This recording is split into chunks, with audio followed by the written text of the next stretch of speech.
श्रीमद् भागवत गीता की जय। 8वें अध्याय की जय।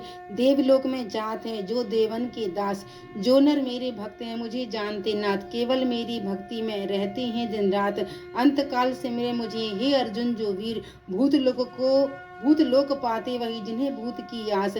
तन से मन से जो सदा रहते मेरे साथ, वही पुरुष संसार में मोक्ष धाम को पाते। वे योगी पाते मुझे हे पांडव सुत वीर। बोलो कृष्ण भगवान की जय। श्रीमद् भागवत गीता का 8वां अध्याय। अर्जुन ने कहा, हे पुरुषोत्तम, वह ब्रह्म क्या है, अध्यात्म किसको कहते हैं, कर्म क्या है, आदिभूत क्या और आदिदेव क्या कहता है। हे मधुसूदन, आदि यज्ञ कैसा है और इस देह में आदि देह कौन सा है। मरने के समय से स्थिर चित्त वाले लोग तुमको कैसे जान जाते हैं। श्री कृष्ण भगवान बोले, जो अक्षर अविनाशी और परम सबसे श्रेष्ठ है वही ब्रह्म है। प्रत्येक वस्तु का स्वभाव अध्यात्मक कहलाता है और समस्त चराचर की उत्पत्ति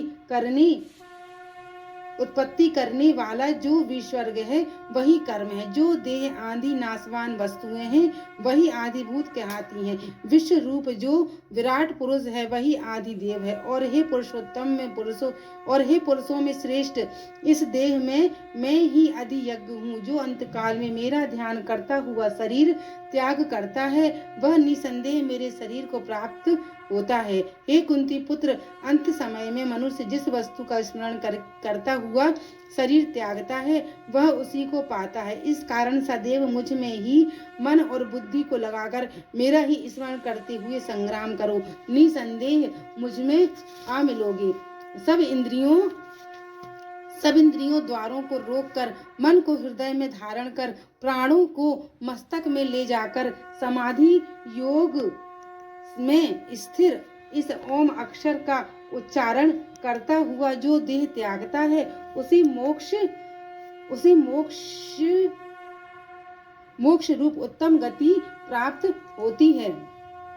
हे पार्थ, मुझ में ही मन लगाकर नित्य प्रति मेरा ही स्मरण करते हैं उन सदैव स्मरण करने वाले योगियों को मैं बहुत सुलभ रीति से प्राप्त हो जाता हूँ। मुझको प्राप्त होने पर सिद्धि को प्राप्त करने वाले महात्मा गण फिर यह जन्म नहीं धारण करते। हे अर्जुन, ब्रह्म लोक प्रयत्न जितने लोक हैं वहां से लौटना पड़ता है, परंतु मुझ में मिलने से फिर जन्म नहीं होता। हजारों महायुगों का एक दिन होता है और 1000 महायुगों की एक रात्रि ब्रह्म की रात होती है। जो इन बातों को जानते हैं वे सब ज्ञाता हैं। ब्रह्मा का दिन होने पर अव्यक्त से सब व्यक्तियों का उदय होता है और रात को उसी में एक हो जाता है। हे पार्थ, समस्त चराचर की वस्तुओं का यह समुदाय दिन में बार बार उत्पन्न होकर रात्रि के आगमन में लीन हो जाता है।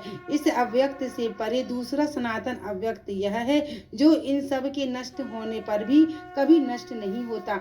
उस अव्यक्त को ही अक्षर कहते हैं। वही परम गति है जिसको प्राप्त करके फिर संसार में नहीं जन्मते। वही मेरा परम धाम है। हे पार्थ, जिसके अंतर्गत सब प्राणी हैं और जिसने समस्त जगत का विस्तार कर रखा है वह श्रेष्ठ पुरुष अनंत भक्ति से ही मिलता है। हे भारत, जिस काल में योगीजन देह छोड़कर फिर नहीं लौटते हैं और जिस काल में लौट आते हैं, अब वह समय बताता हूँ। अग्नि प्रकाश और दिन तथा शुक्ल पक्ष ऐसे उत्तरायण के 6 महीने में मृत्यु को प्राप्त हुए ब्रह्मादि को प्राप्त होते हैं।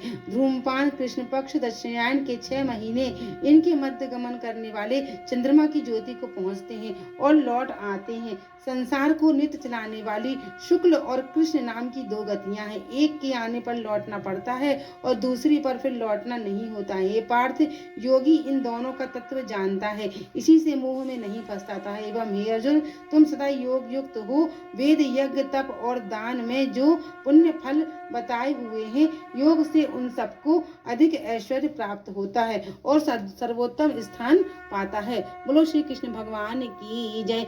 श्रीमद् भागवत गीता के 8वें अध्याय की जय। जय जय श्री राधे श्याम।